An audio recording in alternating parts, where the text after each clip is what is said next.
बहुत समय पहले की बात है। एक छोटे से गांव में हरियाली से घिरे खेत थे, जिनमें मेहनती किसान दिन रात पसीना बहाकर अपनी रोजी रोटी कमाते थे। उन्हीं किसानों में से एक था रामू, जो अपनी ईमानदारी और सच्चाई के लिए पूरे गांव में मशहूर था। रामू गरीब था, लेकिन उसका दिल सोने से भी ज्यादा कीमती था।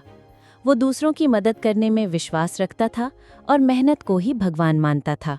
गांव के पास ही जंगल में एक साधु रहा करता था। लोग उसे बहुत विद्वान और तपस्वी समझते थे। वो भगवा वस्त्र पहनता, माथे पर चंदन का टीका लगाता और हाथ में माला लिए लोगों को धर्म और त्याग का उपदेश देता। लोग श्रद्धा से उसे भोजन और दान देते, परंतु वास्तव में वो साधु भीतर से लालची और स्वार्थी था। उसका मन भक्ति में नहीं, बल्कि धन और वस्तुओं को इकट्ठा करने में लगा रहता था। एक दिन साधु गांव में घूमते हुए रामू के खेत के पास पहुंचा। उसने देखा कि रामू कड़ी मेहनत कर रहा है और उसका खेत बहुत उपजाऊ है।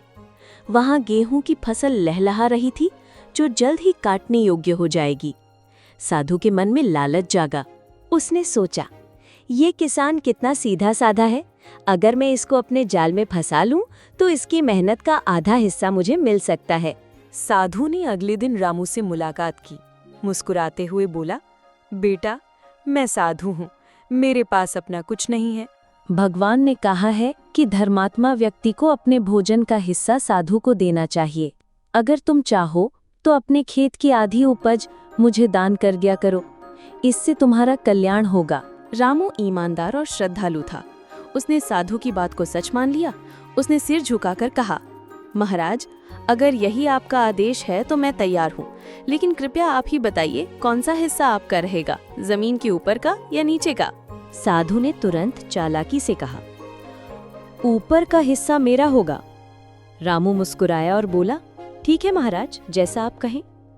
रामू ने गेहूं की जगह मूली की फसल बोई।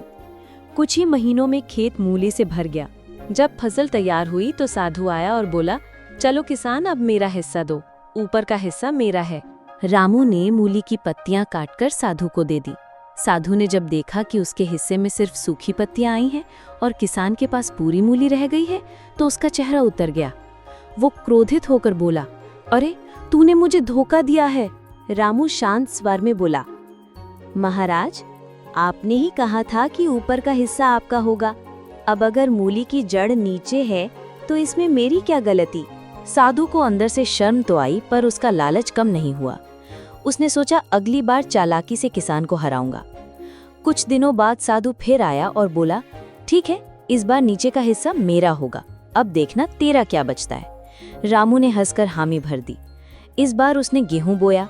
जब फसल आई तो खेत सोने जैसी चमक रहा था। साधु खुशी से बोला, अब तो सारा गेहूं मेरा है, क्योंकि नीचे का हिस्सा मेरा है।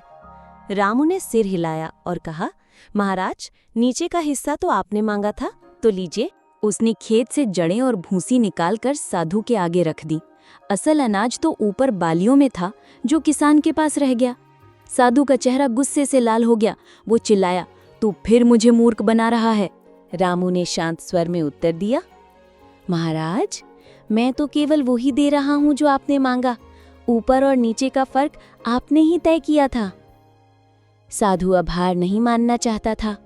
उसने सोचा, इस बार ऐसा कहूंगा कि चाहे ऊपर हो या नीचे, सब कुछ मेरा हो जाए। उसने रामू से कहा, किसान, इस बार खेत की पूरी फसल मेरी होगी, ना ऊपर ना नीचे, सब कुछ, समझा? रामू ने विनम्रता से कहा, जैसे आपकी इच्छा महाराज। लेकिन इस बार रामू ने खेत में धान बोया। जब फसल तैयार हुई तो साधु खुशी खुशी आया। खेत में सुनहरी धान की बालियां झूम रही थीं। साधु ने गर्व से कहा, अब तो पूरा खेत मेरा है।